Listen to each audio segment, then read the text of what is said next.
This is where the central struggle of humanity is taking place. Jerusalem's Temple Mount, a holy mosque for Islam, a lost temple for Judaism, and the eye of the apocalypse for Christianity. They pray with a face to Mecca. Let them go back to Mecca. Now, from the shrines of the past, religious forces meet, a march to holy war. One group would like to build a temple. Another group will be willing to kill and die that the temple will not be built. Jewish blood will run and cover the Temple Mount in Jerusalem. We believe that it could happen at any time.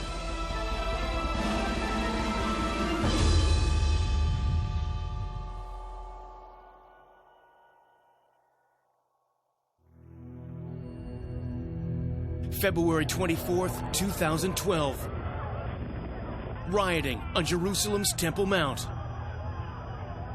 The cradle of world religion. One of the most dangerous places on Earth. On this day, dozens are injured. A 25-year-old protester is killed, with reports of a Temple Mount occupation by Jewish extremists.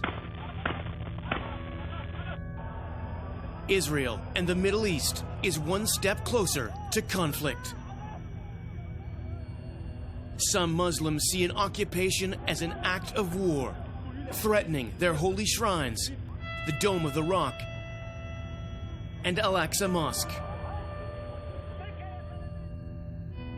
You are now at the land of the Prophet of Islam in Al-Aqsa Mosque, and the imported holy area of the all Muslims from all world.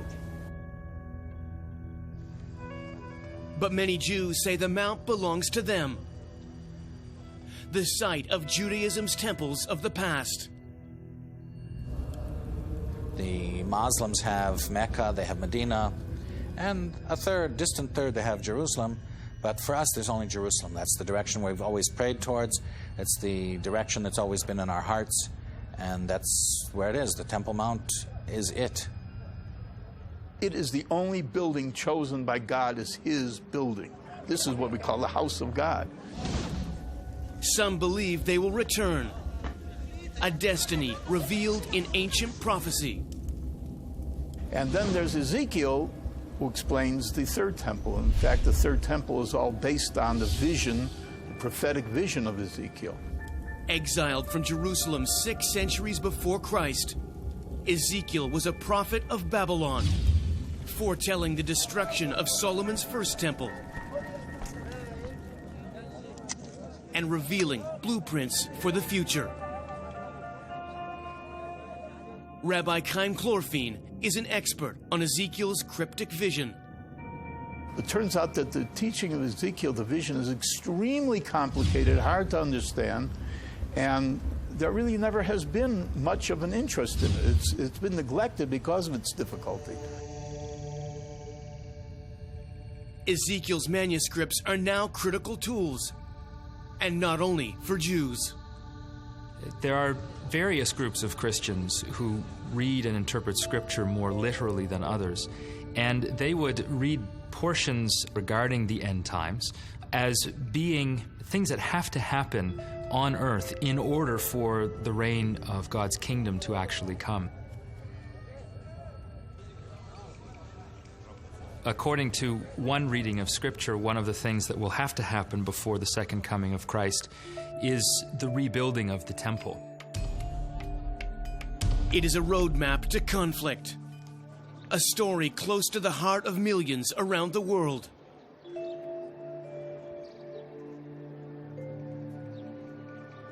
I think it's important that we view Jerusalem not as a place that's far away with its own problems, but rather as a place where culture and politics and religion meet. Although it meets in a more contentious way than often happens here, we share similar concerns about how cultures can live together, about how people of different faiths and of no faith can occupy the same cities and neighborhoods and buildings and workplaces. But in the Holy Land, the question of a future temple is divisive, even to Jews. Rabbi Chlorfine believes Ezekiel's temple must be built on foundations of peace. The tradition is that the temple can only come by peaceful means. We're never going to conquer and force our way up at gunpoint to build a temple. The temple has to come from God and has to come from peaceful means. It is a view shared by many around the world. I don't think we can just read texts point blank anymore and come up with ideas about that. They are not self-explanatory. You just can't read something in the Book of Kings or anywhere and understand what the Temple Mount is about. It's up to later generations not just to read those books outright, but to use their sense a little bit. But pro-temple activist Gershon Solomon has a very different view. He says construction on a third temple should begin immediately. Al-Aqsa Mosque and the Dome of the Rock will be removed. We have very good engineers that will take them stone by stone and rebuild them back in Mecca, the most holy place of the Muslims. Temple Mount will become again the location, the place, the spot of the third temple. Many believe it will be impossible. In 2000, Israeli politician Ariel Sharon ascended the Temple Mount and declared it a Jewish holy site. It started a war known as the Al-Aqsa Intifada, lasting 5 years, claiming 6,000 lives. Despite the risk, activist Gershon Solomon will try again, leading a march to the Mount on the festival of Hanukkah. Canadian Reuben James is an activist with the Temple Mount Faithful. The plan is that we will march from the Jaffa Gate through the old city to the promenade in front of the Kotel. And from there, some of us, God willing, will ascend to the Temple Mount. It's to encourage the political system that it's time to rebuild the temple. For Gershon Solomon and the Temple Mount Faithful, the time is now. Will their march of protest become a march to war? Weakness. And when you show weakness to the Muslims, you are finished. Today, the shrines of the Temple Mount are part of a tense sacred standoff. Jerusalem's bloody legacy, dating back to Israel's King David. For over 3,000 years, it has been the site of constant and continuous warfare. It is a site of holiness, and it is a site of bloodshed. First of all, you have to understand that the Temple Mount is the center of the world. We believe, based on tradition, that the creation of the world started in a certain sense with the foundation stone which is inside of the Dome of the Rock. The Dome of the Rock is named after that rock. Just a little bit to the east of that is the place of the altar. And we believe that from the dust of that place, the first man, Adam, was created, and that on that place he brought sacrifice, Cain and Abel brought sacrifice, Noah brought sacrifice after the flood. So these are central locations for the whole world. It is believed to be the site of Solomon's first temple, built 500 years before Christ. Solomon's temple was actually smaller than one might imagine. It was 90 feet in length and 30 feet wide. The ceiling was 45 feet high. The Bible tells us there were 70,000 men working on the Temple Mount itself and another 80,000 in the nearby mountains.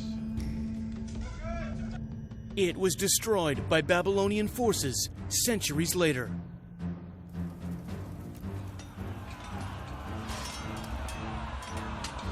And it is the site of Herod's temple, a Jewish shrine which came to be known as the Temple of Jesus.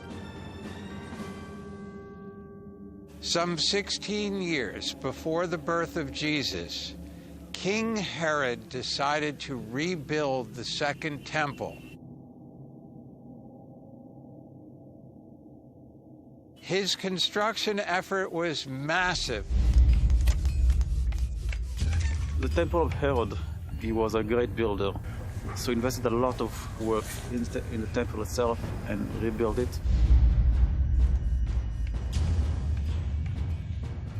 It was destroyed by Roman forces in 70 AD.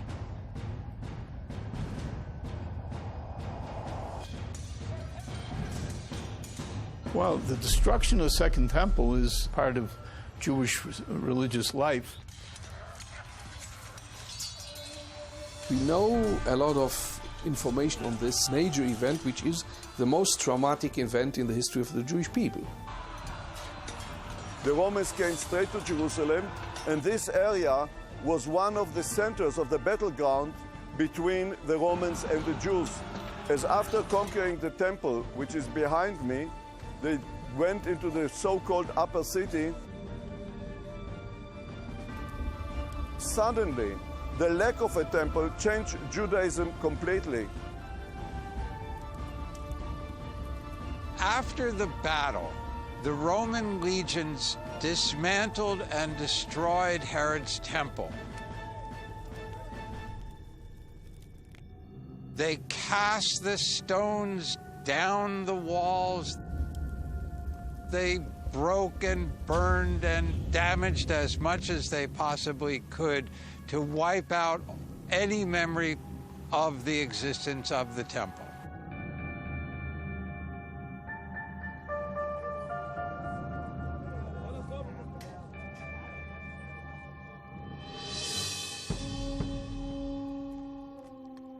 Jews were driven from Jerusalem. As a result, Emperor Hadrian decided to change Jerusalem utterly, and he rebuilt Jerusalem as a pagan city named Aelia Capitolina, and the temple was forsaken, the temple area was forsaken. And then the Jewish people in Jerusalem, either they were slain or they fled. But some also were living before this, under the nose of the Romans. And a third part was taken as captives to Europe and started the Jewish diaspora over there for 2,000 years, and always remembering the temple. Muslims controlled the mount for more than 700 years, building the Dome of the Rock on the footprints of the temple, and the Al-Aqsa Mosque not far away. This is the center, the heart of Jerusalem, the Temple Mount. Today it is the site of the Dome of the Rock, the most sacred space for Islam other than Mecca and Medina. In the 20th century, Jews returned to the newly formed nation of Israel. And in 1967, Israeli territory was expanded with a swift offensive known as the Six-Day War. For the first time in 2,000 years, Jews could control the Temple Mount. But in a controversial decision, control was left to a Muslim council known as the Waqf. 1967, when the Temple Mount was captured, retaken by the Israeli army, everyone was surprised, the whole world was surprised that Israel won the war, and the religious Jews were totally not in the mindset that we can actually build a temple now. Well, after 1967, Israel occupied the territories and also East Jerusalem and the old city. And after 67, Israel decided to give kind of autonomy to the Islamic Waqf in the Temple Mount. It's been a problem for the last 2,000 years, because it has been this dispersion. We've been in exile for 2,000 years. Now that we're back on the land, this is the beginning of the redemption, but this is not yet the completion of the redemption. That will not happen until the temple is built. it remains an unfulfilled dream for activist Gershon Solomon. He first ascended the Temple Mount as a member of the Israeli army during the Six-Day War.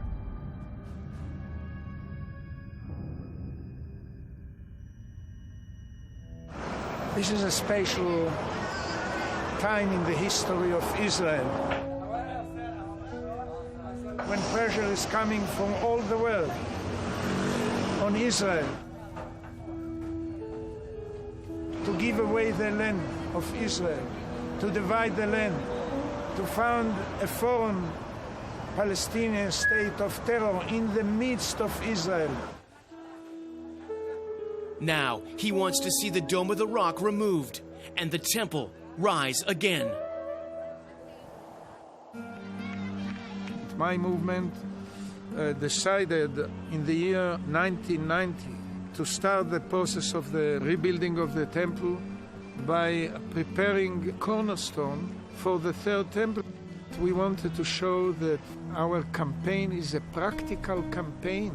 We will put cornerstones here in the Temple Mount, in Jerusalem, and the country of Israel. We are going to see the cornerstones for the third temple. Actually, the first cornerstones after 2,000 years of destruction. These foundation blocks have been prepared according to ancient Old Testament laws. These are the first two cornerstones. They opened the process of the rebuilding of the temple. These stones were cut according to the biblical law, not by any kind of iron, but by diamond, weight 6.5 tons, big stones, and ready to start the process.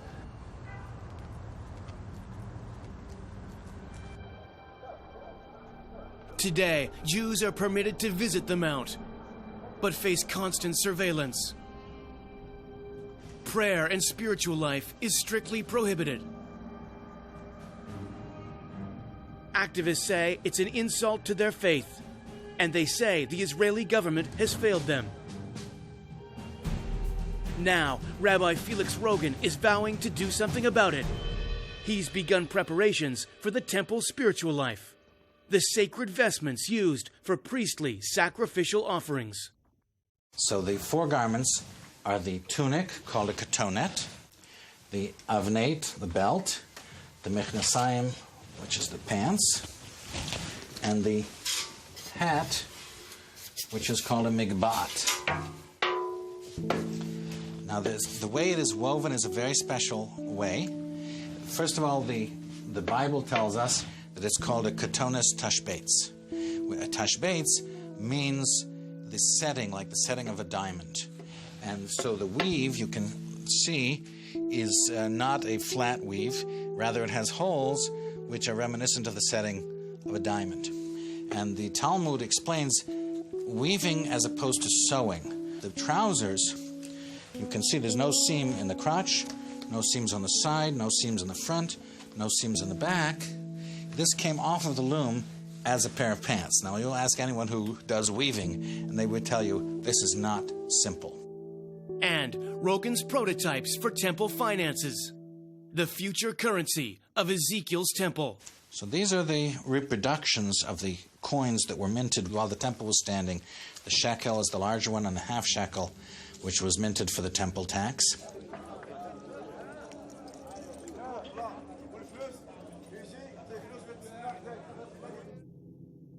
These were the ones which were made by Bar Kokhba when they wanted to rebuild the temple. This is his shekel, which has a picture of the temple on it.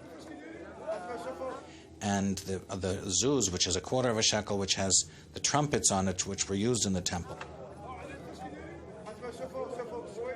So our concept in making these was to arouse people, and for the future, our center of thought is getting that temple built. Rogan believes Israel's destiny is rooted in Ezekiel's temple. He believes it is inevitable, God's own command. We have what we call Plan A and Plan B.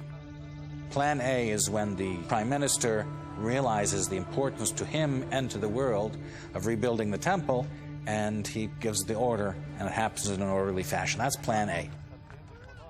Plan B is there are riots on the street, there's war, and the police and the soldiers are all busy, and I have my group of people organized with stones for the altar. We have the vestments, the knife, and so on, and we just go in the back door, so to speak, and take care of it. We believe that it could happen at any time. And in a unique spiritual connection, it is a movement some Christians in the West support wholeheartedly. The concept of a third temple makes for very strange bedfellows. There are some Orthodox Jews who will definitely want to see the temple rebuilt, and there are some small but powerfully voiced groups of Christians who would like to see the temple rebuilt. It's important to note that their reasons are probably very different. But many around the world disagree. Some say the temple shouldn't be rebuilt at all. We don't need a temple in Jerusalem. It's just a building, it's just a place, it's of very limited importance. It's interesting to me as a scholar, as an archaeologist, but I do not need that building or those altars. We're way past that. My personal opinion is to be somewhat agnostic about a third temple. If somebody is going to go back there and, God forbid, try to blow up the mosque or something like that, that is obviously something that's not in any way connected with the values of what the temple was. Others say it will happen in God's time. The existence of the third temple is not divisive. It's healing. It will unify the world. Everybody will come to the third temple and see a revelation of the God of Israel. Rabbi Chaim Chlorfine has studied and meditated on Ezekiel's words for years. He calls it a lifelong journey. I think my work in studying and spreading the understanding of the third temple is a calling. I don't understand where it came from exactly. Once I started studying this, it took me over. It changed my view of everything. The problem with Ezekiel is that the design, the verses in Ezekiel that explain the design of the temple are extremely cryptic. No one really understood them clearly. As recent as 300 years ago, it was thought that maybe only 10 or 12 men in the whole world understood it. Now, Chlorfine is revealing all he's learned. He's constructed the only temple model of its kind in the world. And this is a 1/150th scale model of the prophetic vision of the third temple in Ezekiel. The dimensions are all from Scripture. It does not look like the first and second temple. There is a light coming from it, and there's a symbol of water in the 47th chapter of Ezekiel, that from the Holy of Holies, which is at the back of the temple building, the west end, a thin stream of water will emerge. It'll flow through the temple, out and become a raging river, impossible to cross by foot. Trees will grow up on both banks. The leaves of these trees will heal every sickness in the world, and people from all over the world will come here to be healed. The temple building, that has three sections. The section on the west end is the Holy of Holies, where the Ark of the Covenant stood upon the foundation stone. The second area here towards the east is where the menorah, candelabra, incense altar, and the showbread table stand. And then there's the inner courtyard. There are two central points in the inner courtyard. There's the great sacrificial altar, and then there's the platform for the singers. The Levites sing the Psalms of David on a daily basis. The inauguration of Solomon's temple, there were 4,000 musicians that played. And an hour outside Jerusalem, musical preparations for the temple are underway. This is Harari Harps, the House of Harari. We're the harp makers in Jerusalem, and we build these harps for people all over the world. To understand the importance of the harp, I guess you have to go back to King David. There was never a sacrifice in the temple without the music. If the harpist wasn't there, they waited until he came. Harari Harps is taking their expertise to a new level, designing the sacred harps of the future. Besides the private harps that we make for people and individuals, we also have a section of our work called Sponsor Harp for the Temple. They donate money for us to build a harp, which is then given over to an institution that keeps these instruments for the time when it will be needed. And from that point, the harps are going to be played probably many, many, many more than the 4,000 that were in the first and second temples. In the future, the harps are going to take on a completely other significance than they even did in the past. And that is that they're going to go with us into eternity.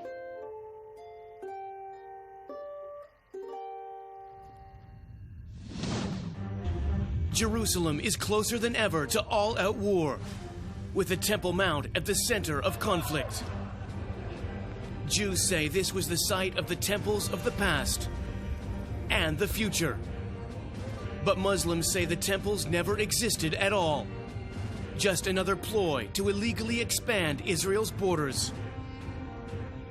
Nothing we have at this area, here the land of the Prophet and the Holy Land of Islam, but he wants to play by the political something. He wants to change the situation of the area. And we are the Muslim. What we are believe in Quran and what believe at the Prophet of Muhammad and the Holy Land of Islam. You know, it's very strange. On one hand, the Arabs are calling the Jerusalem El Migdas Medina, which means the city of the temple. But on the other hand, they say that the temple did not exist at all. But obviously, everybody's trying to increase his holds wherever he can, that's for sure. It is a conflict with no end in sight. But Israeli architect Tuvia Sagiv believes the road to peace is simpler than anyone could imagine. As an architect, my point of view, I must admit, was in another way of thinking than the archaeologists. Because the archaeologists are trying to understand the time, the period, by small evidence, like a coin, by a piece of ceramic. But I, as an architect, I try to understand all the area, which means what is the relationship between the temple and the city. He claims the Jewish temple did not lie on the site of the Dome of the Rock. What is very interesting is that my conclusions are opposite than that of the traditional way of thinking or the way archaeologists are trying to understand the project. Sagiv says the temple was at a lower level, set between the Dome of the Rock and Al-Aqsa Mosque. His first piece of evidence lies in the ancient architecture, the altitude of aqueducts that supplied water for ritual sacrifice. You can see that the level of the aqueduct is lower than the Dome of the Rock. So how come that the water climb up? So maybe we have a mistake. And he believes a Roman temple built following the destruction of Jerusalem in 70 AD offers more clues. He says the modern Muslim design carries an eerie resemblance. And here you can see the stones of the court in Baalbek in Lebanon. In all the projects of Herod all over the country, in Herodion, in Masada, in Caesarea, we don't find such huge stones with a frame around it. But in Baalbek in Lebanon, we can find it. It's the same style. Compare it between what we see here and what you see in the wall, in the Wailing Wall. And when we go in to the Baalbek in Lebanon, in the project of Jupiter Temple, we will see something else, which is exactly the same thing. Here you can see the Dome of the Rock and the Al-Aqsa Mosque, here. And here compare it to the Jupiter Temple in Baalbek in Lebanon. It's just the same style. Here is a central building, either a central building, either a square, and here you can see a square building and a square building.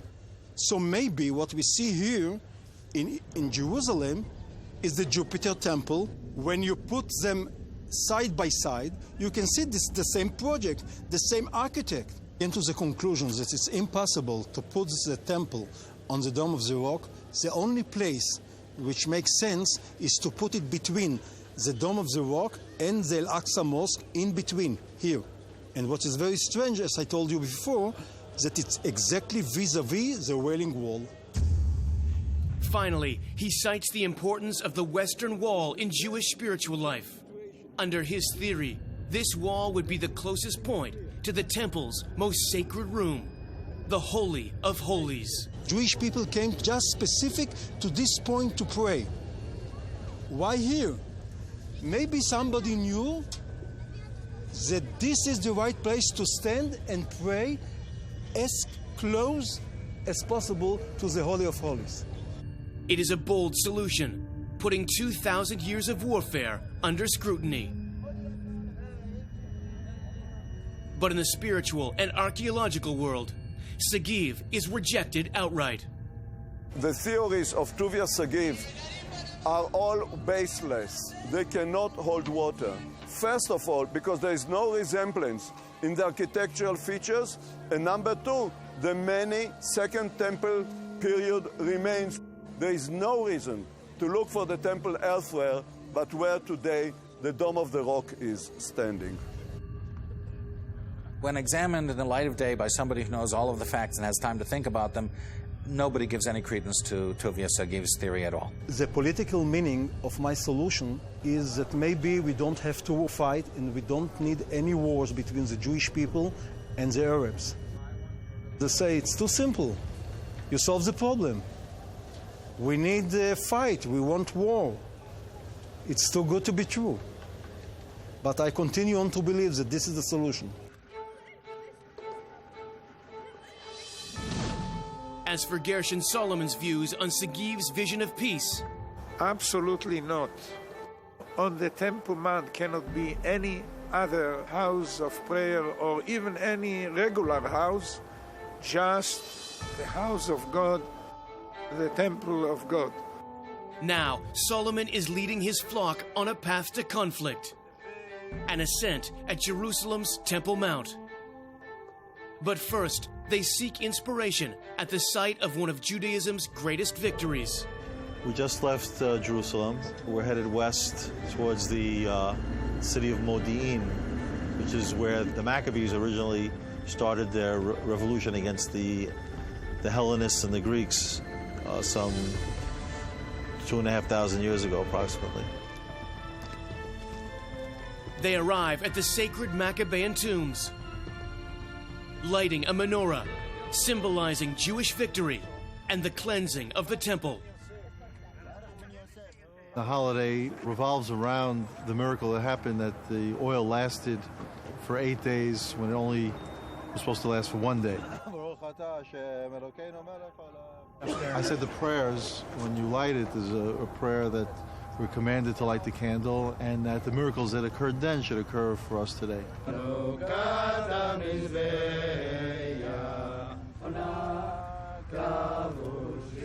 Solomon believes the victory of the Maccabeans parallels his destiny.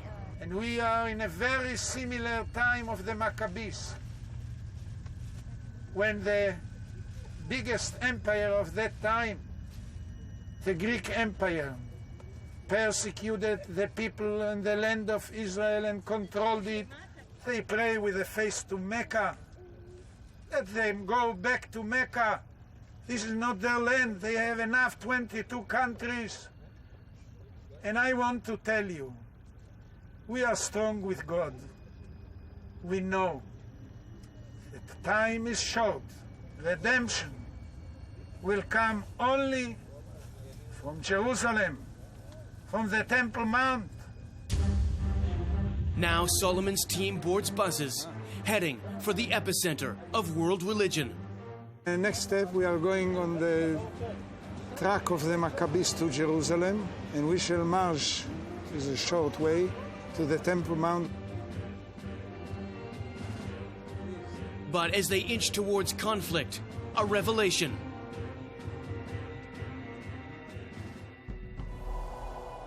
His attempt here 20 years ago nearly resulted in war, with 17 Palestinians killed and hundreds injured. Will it happen again? In 1990, he was there, and as the head of this movement, there was a big riot.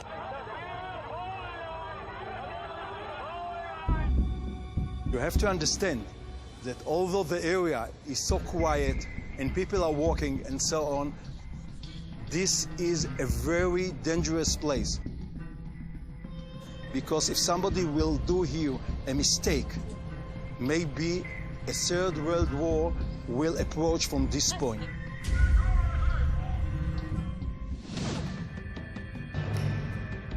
While the Temple Mount is a symbol of the conflict dividing Jews and Muslims, it is a controversial symbol for Christianity as well. For many, the fulfillment of prophecy depends on Ezekiel's temple. In a funny sort of way, some of these signs of the end times are almost a requirement. They are things that hasten the coming of God's reign. So there are groups of Christians who read the Bible literally, who would be looking for these signs to happen. For apocalyptic Christians, a sign of the end times is the return of the Temple Mount's red heifer, the sacred cow used in ancient purification sacrifices. The red heifer was a central rite that was performed during the period of the temple. It was used for purification from the most severe form of ritual purity that would have been corpse impurity. The red heifer would have been a cow. According to Jewish law, it has to be at least 2 years old. All of its hair has to be red. It cannot even have 2 hairs that are not red. Only 9 red heifers were sacrificed throughout Jewish history, from Moses to the Second Temple period. The red heifer would be brought here. It would be slaughtered by a priest. A priest was himself pure. And the blood of the red heifer was sprinkled towards the direction of the temple. Afterwards, the entire body of the red heifer would have been burnt. The ashes of the red heifer would have been sprinkled on water in a pottery vessel, and then the water from the mixture were sprinkled on anyone that had become impure from corpse impurity. Today, apocalyptic Christians believe a return of the rare red heifer will signal the return of Jesus Christ. I mean, I think that today for many observant Jews and Christians as well, there's a great significance to the concept of the red heifer as far as their views of the messianic future. While the search for a modern incarnation of this sacred cow goes on, Israeli researcher Yonatan Adler believes he has discovered the hidden location of these ancient sacrifices. I believe that I have found the site where the red heifer was burnt during the Second Temple period. According to the rabbinic sources, the priest that burnt the red heifer had to stand on the same level as the sanctuary, directly opposite it. Okay, if we're going on a straight line east of the sanctuary, we're standing right here at this exact spot. This is the site of Dominus Flevit Church, built on the ruins of a Byzantine church and monastery. And it seems that there was some kind of recollection that this was a holy spot. We find in the Middle East very often that holy spots are remembered and they're passed on from one faith to another. When I came here, talking about 10 years ago, I found this water cistern, and that automatically clicked in my mind that there may be a connection here between the underground area that's mentioned in the early rabbinic sources and what we actually see here.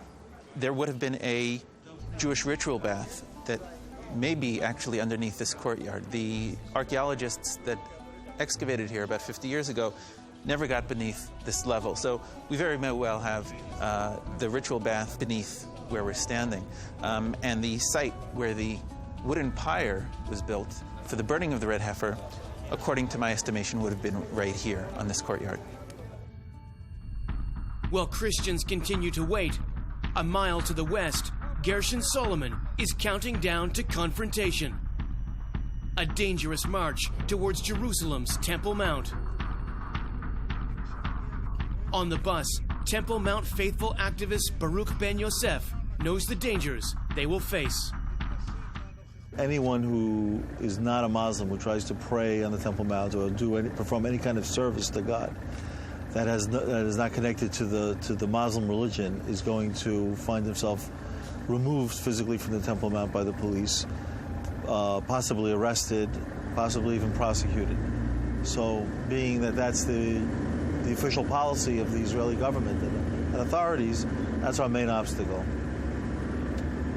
This is really what God wants, and therefore we want to restore the rightful and proper way that things should operate.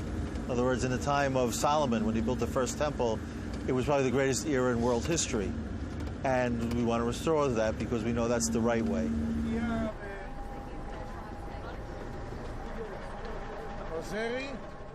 Outside the entrance to the Western Wall, Solomon and his team begin the long ascent.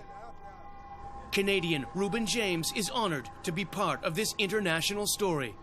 We are supporters of Israel, and there's quite a large Jewish community in Toronto and also in Montreal, and I think they will all be happy to see the Temple Mount liberated again and the start of the construction of the third temple. Now, halfway to the gates, police have become aware of their presence. They know Gershon Solomon from his foiled attempt 20 years ago. The team is questioned as police decide on a response. Some have already been banned here. Once I had only this, which is a little cult of object that I keep on my pocket always. So they didn't allow me to get in because of this. So this is really absurd because we're not allowed to pray. We're not allowed to do nothing, just to go there as if we were tourists. As the moments tick by, the Temple Mount faithful stand behind their leader. They're afraid that his presence is going to be a big provocation. That's what this man who is crippled totally is the big danger of for the peace in the Middle East. His very presence is a big danger. But others in Jerusalem know exactly how they feel about Solomon and his faithful. Many Jews and Muslims believe they are dangerous extremists, bringing the region dangerously close to war. The temple in Jerusalem should not be a place where conflict takes place. We need to be inclusive, and it's much more important that we make it work here rather than building some anachronistic building that we don't need anymore. We believe that Jerusalem must be considered as a World Heritage Site. Jerusalem must be open to different cultures, kind of a bridge to tolerance. This is the only future that I see for Jerusalem, and I think that any other future for Jerusalem is very dangerous. One group would like to build a temple. Another group will be willing to kill and die that the temple will not be built. While some activists have now slipped through to the summit, others wait with their leader.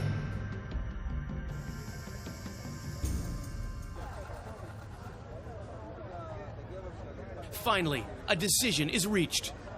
Gershon Solomon is barred from ascending the Temple Mount. He's not allowed to go up there from the police because he's been threatened by the Mufti of Jerusalem that if he ascends onto the Temple Mount that there would be essentially a third intifada.